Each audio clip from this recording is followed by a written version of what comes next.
begrense seg til Oslo-regionen. Helt presis hva som har skjedd, det er usikkert.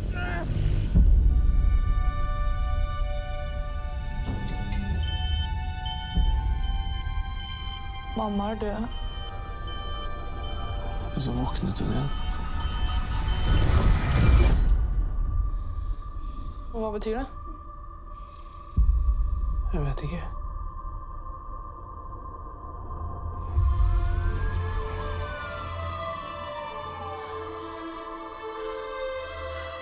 Elias.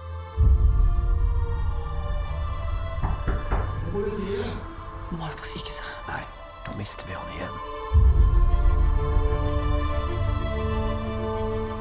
Jeg har savnet deg. Jag älskar dig, vare sig du vill eller inte.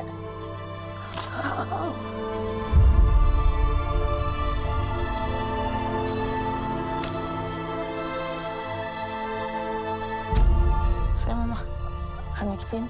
Du må ikke holde så hardt. Nå må du slippe. Jag älskar dig, vare sig du vill eller inte.